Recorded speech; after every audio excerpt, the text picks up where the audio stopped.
Have you ever fought a battle so quiet that even the people closest to you never noticed? You win small wars every day, and yet no one says, "I'm proud of you." Me? Pause there.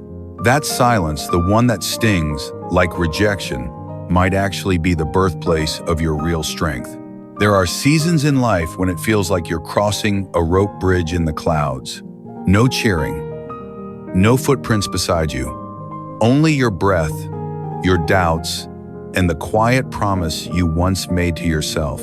You keep moving, not because someone's watching, but because something deeper inside refuses to quit. And then the whisper comes, "Is it worth it if no one sees?" That question can break even the strongest spirit. But here's the truth. The Stoics and Jung both understood every rebirth begins with dissolution. When applause, validation, and company fade away, what's left is the raw material of your soul. Marcus Aurelius wrote, "Look within. Within is the fountain of good." The world trains us to chase recognition. Solitude trains us to recognize ourselves. Imagine standing on that bridge again, wind cold, hands trembling, nothing but mist ahead. Most people would turn back because the silence feels like failure.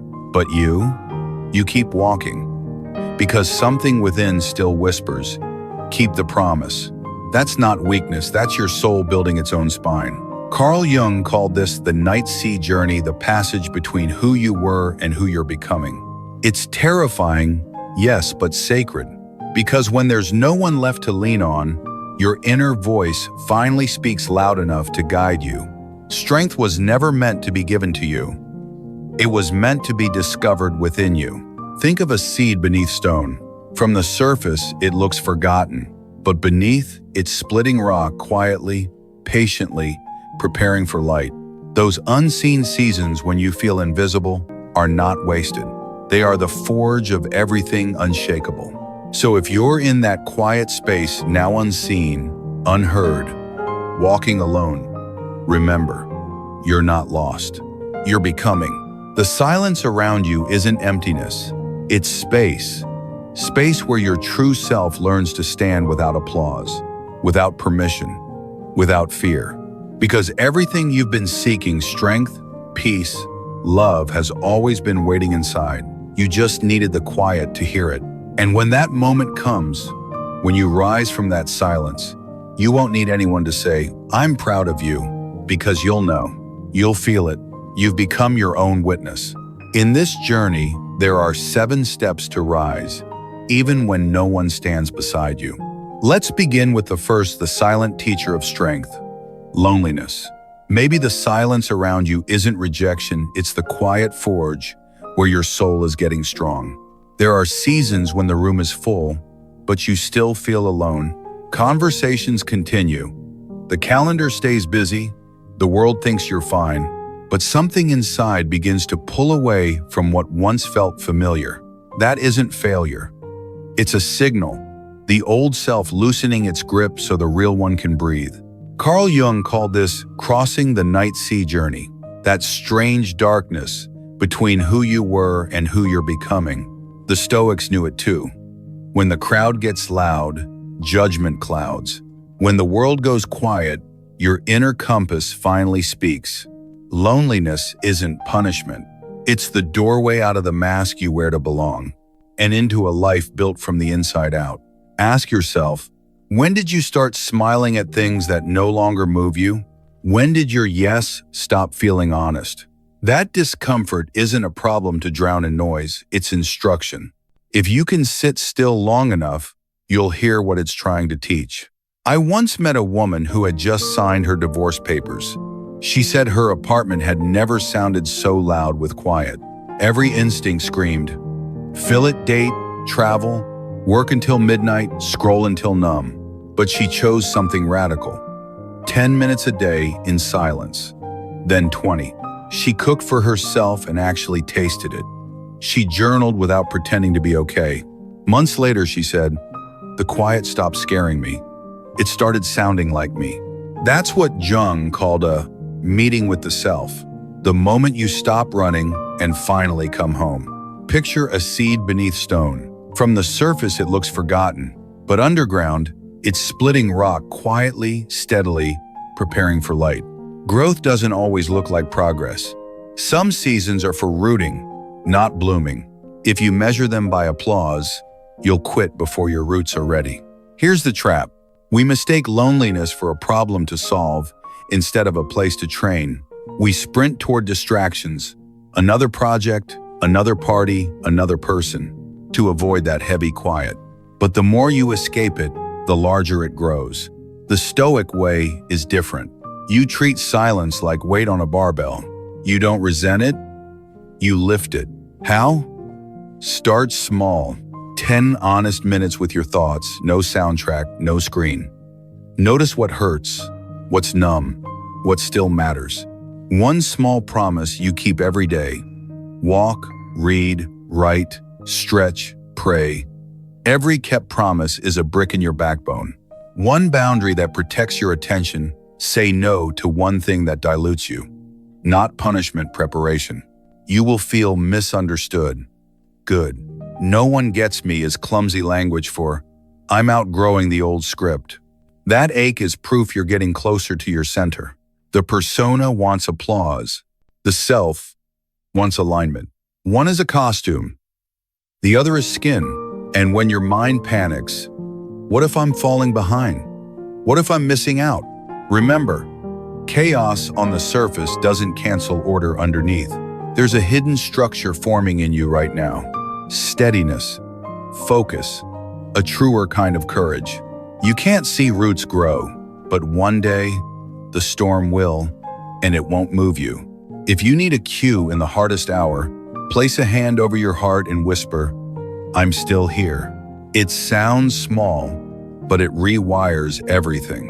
You stop begging the world to hold you together and begin to hold yourself. That's not coldness, it's maturity. It's the kind of strength that doesn't need an audience to exist. So tonight, when the room is quiet and the doubts get loud, try this. Trade the scrolling for a pen.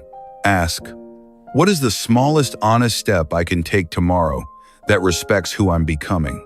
Take that step, then another. Let the seed be your reminder. Winters aren't wasted, they're invested. Loneliness doesn't weaken you, it tempers you. It forges a spine the crowd can't give and the storm can't break. And one day, you'll look back at this quiet season and realize, this is where your strength learned your name. Once you can stand in that silence, the next lesson appears. Stop asking others to soothe your heart. Learn to soothe it yourself. Let's walk there together. If their silence can break you, it means you've handed them the volume knob of your heart. There's a moment after you've learned to be alone when a harder truth appears. It wasn't loneliness that drained you. It was waiting for someone else to make it stop. You weren't craving company, you were craving rescue. C. G. Jung said it simply, loneliness doesn't come from the absence of people, but from the inability to share what matters most. And when your worth depends on a reply, a seen notification, or a heart emoji, that isn't love. That's emotional dependency dressed as connection. Picture this. A woman tells me, if he doesn't text back, I can't breathe. She refreshes her phone 20-30 times an hour. Her chest tightens. Her mind explodes with stories. He's done with me. I said something wrong. I'm not enough. Therapy didn't reveal a careless boyfriend. It revealed a childhood where every emotion was labeled too much. Each time she cried, someone said, stop being dramatic. So the adult panic wasn't about the man, it was about that little girl still waiting to be seen. Jung called this projection, using other people's reactions as mirrors to decide if we exist. The Stoics would cut through the fog with one question. What here is within your control? Not their reply time, not the algorithm, not their mood. But you can govern your breath. You can steer your attention. You can choose your next act. Emotional independence isn't coldness, it's courage. It's the quiet decision to stop outsourcing your stability to someone else's availability. So how do you turn toward yourself without turning to stone? You practice self-soothing not as a buzzword, but as a discipline.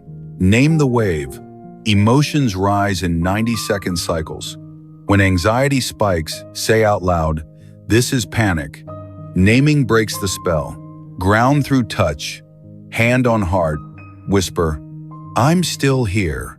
Your nervous system listens. Your younger self exhales. Claim your boundary. Create a no-chase rule, one clear message, then return to your life. That's not power play. It's self-respect. Return to rituals. 10 slow breaths. A short walk without your phone. 1 page of honest journaling. Ask, what am I actually feeling? What belief is this emotion protecting? Listen closely. Beneath every craving for love hides a smaller plea. Prove that I matter. But proof is rented. Self-recognition is owned. Jung said, "The privilege of a lifetime is to become who you truly are." The Stoics would nod. That becoming is an inside job. When you soothe yourself, you don't shut people out. You simply stop handing them the keys to your peace. Next time your thumb hovers over the phone, try this reframe. Instead of, "Why aren't they answering?" ask, "What part of me needs my answer right now?" Instead of, "Do they still care?" ask, "Am I caring for myself in this minute?" Instead of, "Please calm me," say, "I will sit with me until the storm passes." It's 7. And event the pruding in the matters. Because the real question isn't, do they love me? It's, will I abandon myself while I wait to find out? Love given from emptiness becomes a demand. Love given from fullness becomes a gift.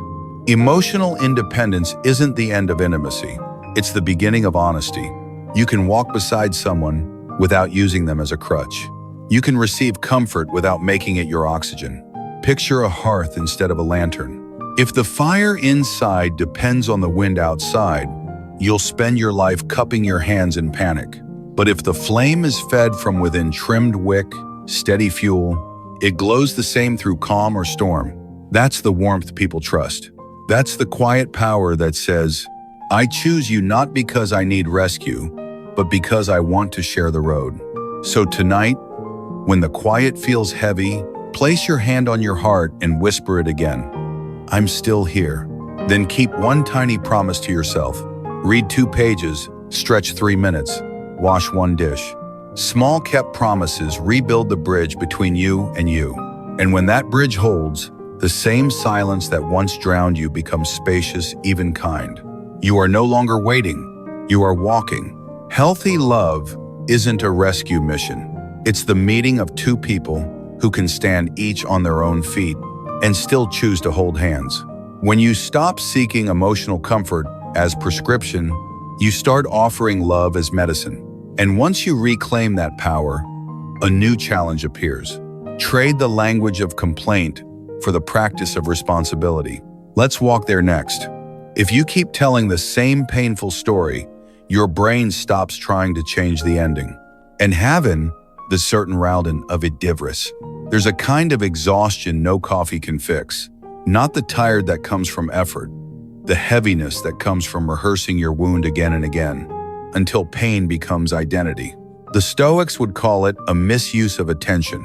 Jung would call it the unconscious taking the wheel. I'll call it what it is, the language of the victim ego. And it's clever. Complaining feels like motion without movement. You get the relief of expression, the warmth of sympathy, the righteousness of being wronged, while your life quietly stays the same. Look closer. Every complaint hides the same message. I have no power here. Repeat it enough times, and your nervous system starts to believe it. Jung warned, until you make the unconscious conscious, it will direct your life and you will call it fate. That's exactly what complaining does. It sounds like truth, but it functions like a sedative. Let me paint a scene. A woman sits across from me, anger bright in her eyes. Her closest friends betrayed her 6 months ago. She's told the story to her sister, her co-workers, strangers online, and now to me. When she finishes, I ask gently, if no one were here to hear this, would you still tell it tonight? Silence. Not because the wound isn't real, but because replaying it has become a ritual that traps her in amber.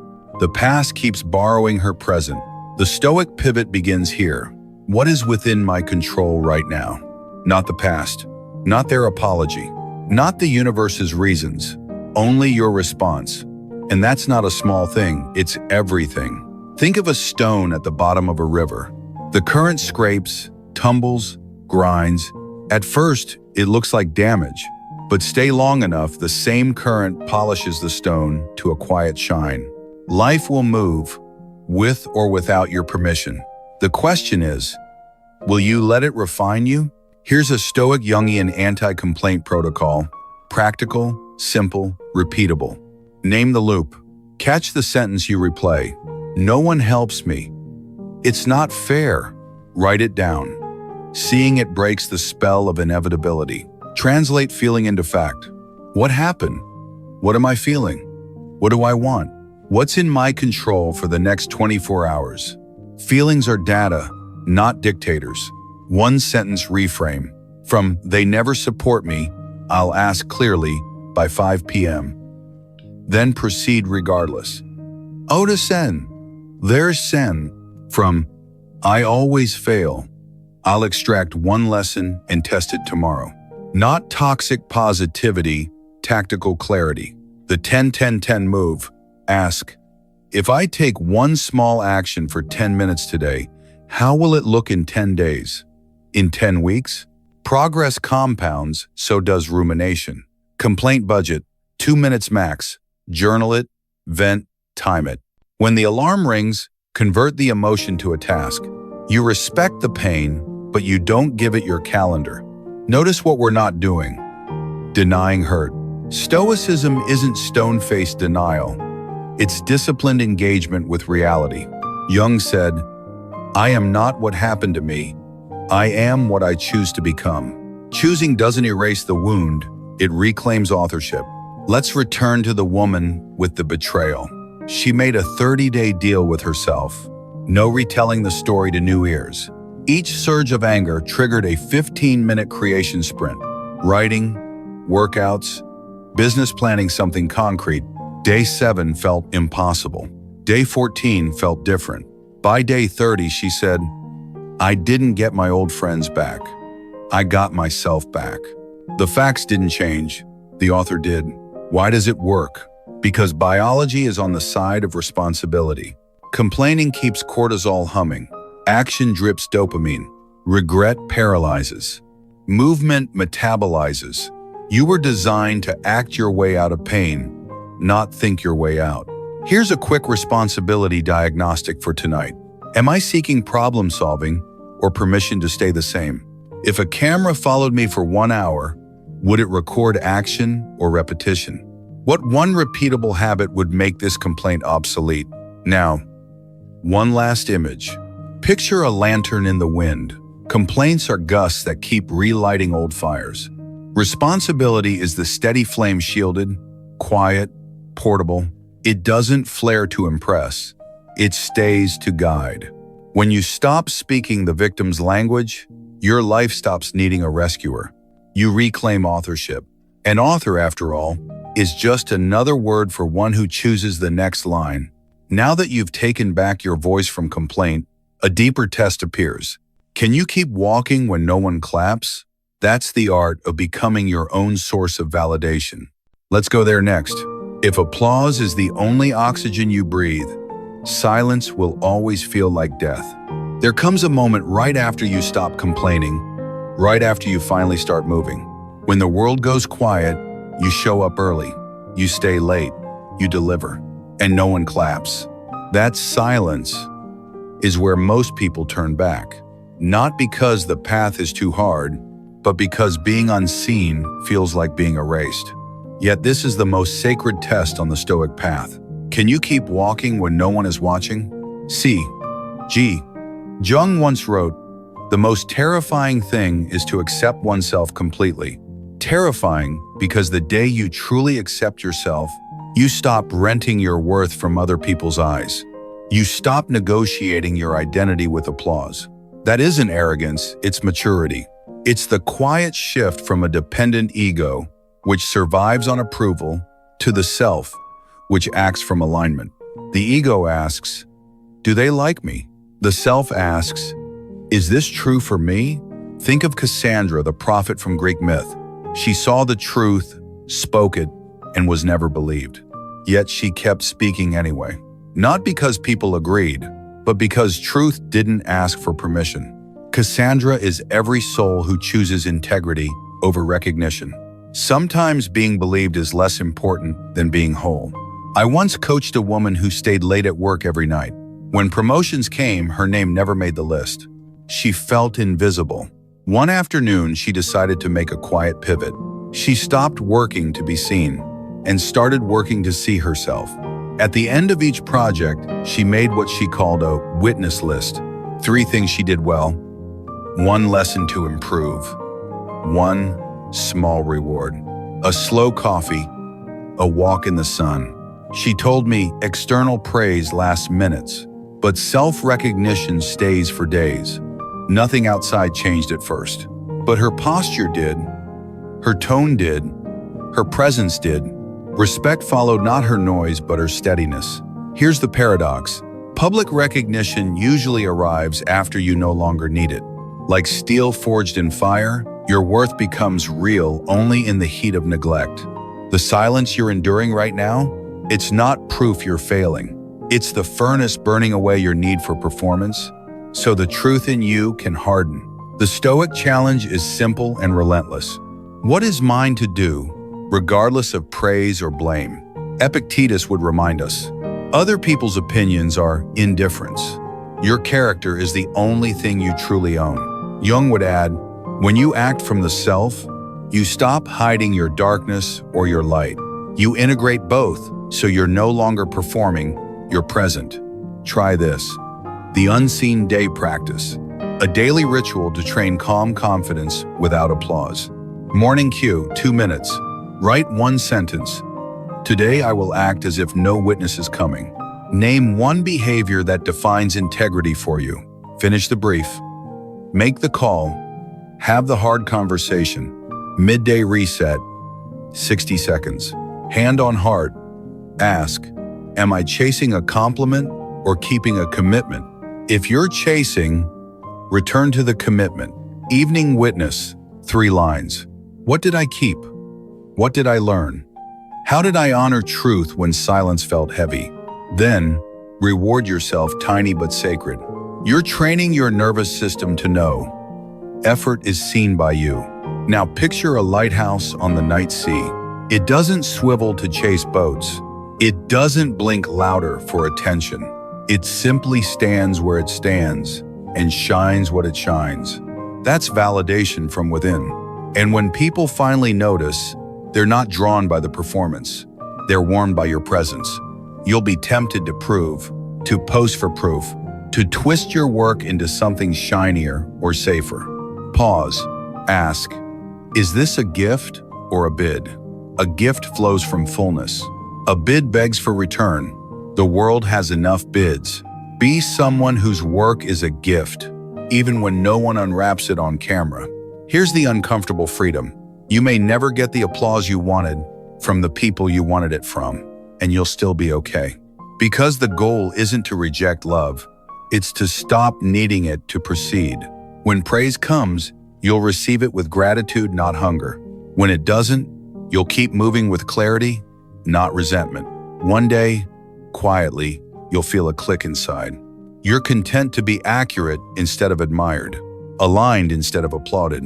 That's the day your light stops flickering with every opinion and starts burning with its own fuel. Ironically, that's also the day others begin to trust you, because you're no longer borrowing their eyes to see yourself. Stop waiting for the room to crown you. Crown your own effort. When you no longer need permission to be who you are, you don't shine louder, you shine truer. And true light travels farther than noise ever could. Now that you've built strength that doesn't depend on applause, life will hand you a harder lesson: how to rise quickly after the fall. Let's step into that furnace together. Falling didn't break you, pausing there did. Stand up, the fire is waiting to shape you. There's a moment after every fall when time slows. Your chest tightens. Your mind replays the scene. The world feels smaller than it did yesterday. We call that failure. But what if failure isn't a verdict, it's a flashlight? Jung said, "There is no coming to consciousness without pain. Every stumble illuminates the parts of you that still need integrating. The fear you disguised as control, the pride you dressed as certainty, the intuition you silenced because it was inconvenient." I once coached a small business owner who learned this the hard way. Her co-founder betrayed her. Overnight, she lost money, clients, and confidence. For months, she looped on the same questions. How could I miss the signs? What's wrong with me? Then her therapist asked one piercing line. If this failure is a teacher, not a sentence, what is it teaching you? She paused, then whispered. I stopped listening to my gut the moment praise got loud. That night, she opened a new journal, not to complain, but to collect lessons. 1 page a day. A year later, she reopened smaller team, stronger terms, clearer boundaries. She told me, I'm not afraid of falling anymore. I'm afraid of not learning.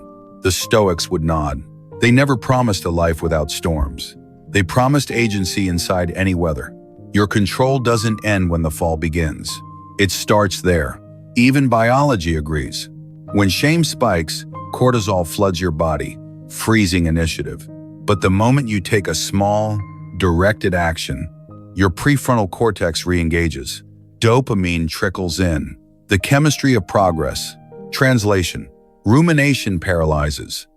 Movement metabolizes. So, how do you rise without pretending it didn't hurt? Run the 3R furnace, a Stoic Jungian loop for rebuilding fast and true. Recognize. Name the truth without drama. I missed a cue. I overtrusted. I rushed. Naming turns fog into edges. You're not collapsing, you're collecting data. Regulate, calm your system. 2 minutes of box breathing, a short walk, hand on heart. I'm still here. That's not fluff, it's a signal to your body that you're safe enough to think again. Rebuild. One honest micro-action. Send the clarifying email. Draft the new boundary. Schedule the hard conversation. You're training a reflex. After pain action. Not to erase the wound, but to keep it from becoming identity. And yes, part of rising is meeting your shadow. Did ego steer you? Did fear keep you silent? Did comfort keep you from verifying? Jung's wisdom is surgical. The shadow isn't a monster to kill. It's a capacity to integrate. Courage without humility becomes recklessness. Humility without courage becomes hiding. Integration. That's where strength becomes wisdom. Think of the phoenix. We love the image of its golden rise, but we forget the middle. The bird builds its own nest for the fire. It participates in the burn. So ask yourself, what needs to burn in you? The people-pleasing that trades truth for belonging? The perfectionism that confuses delay with excellence? The story that whispers, I only matter when I'm winning? Ashes aren't endings. They're just what life burns away when it's done pretending. A few grounding questions for tonight. Am I replaying the fall or rehearsing the rise? What belief did this failure expose that I can rewrite? From I'm terrible at judgment, I'll add verification before emotional decisions. Asn't, what's my 24-hour fix? If it takes longer than a day to start, it's too big for a shaken brain. Try this 9-minute reset when you're on your knees. Minute 1-3. Write the failure in 1 paragraph, fact only. Minute 4-6. Extract 3 lessons and 1 boundary you'll install. Minute 7-9. Choose 1 micro action and schedule it before you stand up. Do this 3 times in a week. You'll feel a strange confidence, the strength of being coached by your own falls. And a word about dignity. Rising quickly isn't speedrunning grief. It's refusing to pitch a tent in the crater. You can honor the loss and still rebuild the bridge. Strong souls do both. They cry clean tears, then take clean action. They apologize where needed, simplify systems, renegotiate terms, and keep moving. Not frantically, faithfully. If you need a compass in the worst hour, use this line. I am not weak for falling. I am weak if I choose to stay. Say it when the room is quiet. Then move one thing: your body, your pen, your plan. The universe bends toward those who rise with humility, not theatrics. Here's the paradox you'll one day see. The failures that once embarrassed you become the architecture of your steadiness. The risk you feared most wasn't falling. It was discovering who you are after the dust settles. And the answer is better than you think. You are someone who learns fast, loves truth, and keeps promises to the person in the mirror. Let your falls make you real. Let your actions make you ready. When you treat failure as fuel, you don't just recover, you transform. The fire that once scared you becomes the heat that forges you. And once the furnace has shaped your strength, a deeper discipline begins, acting from will, not emotion. That's where Stoic mastery truly starts. Let's step there next. If you wait to feel ready, your future will wait too. Start and readiness will chase you. There's a myth that ruins more dreams than failure ever will. The belief that motivation must come first. We light candles for inspiration. We bargain with our moods. We whisper to ourselves, when I feel it, I'll do it.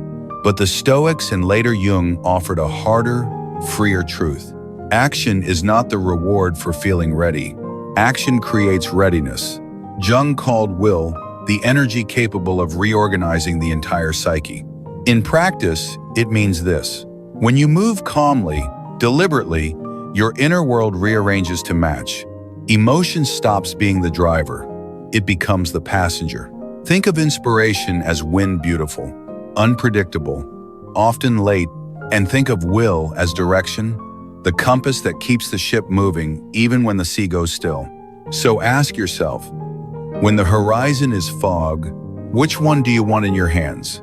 Wind is a gift.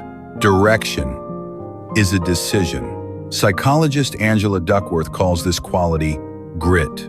Passion plus perseverance over long horizons. Not intensity for a day, but consistency for years. The Stoics would call it discipline, choosing what aligns with your values, regardless of the weather inside your chest. Marcus Aurelius wrote, "Freedom isn't doing whatever you like, it's gladly doing what is necessary." That's not punishment, that's power. I think of a single mother I once coached. 2 jobs, sleepless nights. A son who asked her, one quiet evening, "Mom, what happened to your dream?" End quote. She didn't have motivation. She had dishes, bills, and exhaustion. But that question rearranged her. She set a timer for 15 minutes every morning. No more, no less, to take one small step toward opening her bakery. On the days she felt inspired, she kept the 15. On the days she felt nothing, she still kept the 15. Weeks later, her recipes were tested. Months later, her savings jar had a name. A year later, the door opened. She told me, "I stopped worshiping the feeling and started respecting the promise." That is will over emotion. If you've been waiting for the right mood, try this Stoic Jungian operating system. Simple, repeatable, unfailingly human. 1. The 3, 2, 1. Rule: start small, start certain. 3 minutes. Clear 1 square foot on your desk. Pour water. Silence notifications. 2 minutes. Define the one action that truly moves the needle today. Write it as a verb. 1 minute. Begin badly if you must. Beginning is the ritual that wakes the will. 2. The mood check reframe. Ask, is my mood relevant to the mission? If yes, you're grieving, sick. Reduce the goal but keep the vow. Tiny scale. Same promise. If no, you're bored, anxious, do it badly on purpose. You're training identity, not chasing excellence. 3. The integrity alarm. Set a soft alarm at the 45th minute of your deep work block. When it rings, hand on heart. Am I avoiding or am I advancing? 1 honest breath, 1 honest correction. Back in. 4. The 2 token system emotion motion. Carry 2 small coins in your pocket. Each time you act despite low motivation, move 1 coin to the other side. 2 tokens moved equals day 1. Will loves visible wins. Here's the quiet miracle. Once you move, your biology joins you. Action reactivates your prefrontal cortex. A drip of dopamine whispers, "Keep going." Motivation isn't the cause of movement. It's the result. You don't wait for the feeling. You earn it, but Jung would warn us, will without meaning becomes rigidity. Meaning without will becomes fog. The balance he called the order of the self. Action flowing from alignment. You're not forcing yourself through shame or fear. You're guiding yourself through clarity. The question isn't, do I feel like it? The question is, does this act honor who I said I am? If yes, proceed. At the smallest sustainable scale. If no, adjust the act, not your identity. A few field notes for hard days. Design for frictionless starts. Lay out the shoes, the draft, the notes tonight for tomorrow. Shrink to preserve. Cut reps, not routines. Keep the footprint so the identity stays intact. End with a cue. Leave the next step visible, highlighted, ready. Tomorrow's will is easier when today sets the stage. Let me offer one image to carry with you. Picture that lantern from earlier chapters. Inspiration is the breeze that makes the flame dance. Will is the hand that shields the glass and trims the wick. The lantern's job isn't to be dramatic. It's to be dependable. That's the kind of strength people trust, and the kind you can trust in yourself. Tonight, whisper this sentence before you begin the smallest thing you promised yourself. I will not outsource my future to my mood. Keep that promise for 7 ordinary days, and you'll feel something extraordinary. Self-respect. Respect is a fuel that doesn't fade when applause does. You don't need a lightning bolt to move. You need a vow you can keep. When will stands up, emotion falls in line. Your life starts moving at the speed of your decisions, not your moods. And when you act from that steady center, a deeper peace unfolds. You no longer need everyone to understand you, because what you're building finally lives inside first. Let's walk into that final step together. If you keep waiting to be understood, you'll postpone the life only you can live. You've walked through the fog. You've learned to stand alone. You've soothed your own storms, stopped complaining, validated yourself, risen from the fall, and acted without waiting for inspiration. And yet now comes a new quiet. No applause. No thank you. People nod, but they don't really see you. That's the final test. Can you keep honoring your path when understanding doesn't arrive? Jung gave us the map. Your vision will become clear only when you can look into your own heart. Not their comments, not their timing, not their validation, your heart. Even those who love you most can only see a surface made of their own stories. It's not their fault. It's the limit of being human. The work of your life isn't to be fully understood. It's to be fully honest. Let me show you something. A painter leaves the city for a month. No Wi-Fi, no clients, no metrics. Just a small room by the sea. The first few days feel like failure. No feedback loop. No good job. No applause. Then, something shifts. Her brush slows down. She paints what she actually sees, not what would sell. The colors stop performing and start breathing. When she returns, a gallery offers to show her work. But here's the miracle. Even if no one had asked, she'd already met the person she was painting for. Herself. That's the pivot. From needing to be understood to being in integrity. The Stoics would say, other people's opinions are indifference, not evil, not essential, simply not the foundation of virtue. Jung would add, the self doesn't shout to be seen, it aligns. Together, they point to a different way to walk through life, like a lighthouse. A lighthouse doesn't chase ships or plead to be noticed. It simply stands its ground and shines what it shines. When the right travelers pass, they feel guided, not by marketing, but by presence. If you've been craving understanding, try this 3-part inner practice. 1. The permission slip. Each morning, write one line. I release the need to be fully understood today. I choose to be fully truthful. This isn't rebellion, it's responsibility. To your soul, to your craft, to your word. 2. Clear edges. Define what's for sharing and what's for keeping. Not everything sacred needs an audience. Private meaning isn't selfish, it's sacred. The oak doesn't explain its roots. 3. Signal over noise. When you speak, speak from your center, not your sales pitch. One clear paragraph. One honest boundary. Understanding follows clarity, not confession. You might ask, but isn't love about understanding? Sometimes, but more often, love is about acceptance. Carl Rogers called it the paradox of change. When I accept myself as I am, then I can change. When you stop auditioning for comprehension, your nervous system relaxes. You become generous, precise, strangely easy to be around. People trust what isn't begging. A few questions to ground yourself tonight. Am I sharing to connect or to convince? If no one got it today, would my actions still match my values tomorrow? What one sentence defines my path when there's no audience? Write it, frame it, live it. Someone will misunderstand you anyway. They'll shrink your story into a headline, a rumor, a version they can handle. Let them. Your job isn't to edit yourself down to fit their comfort.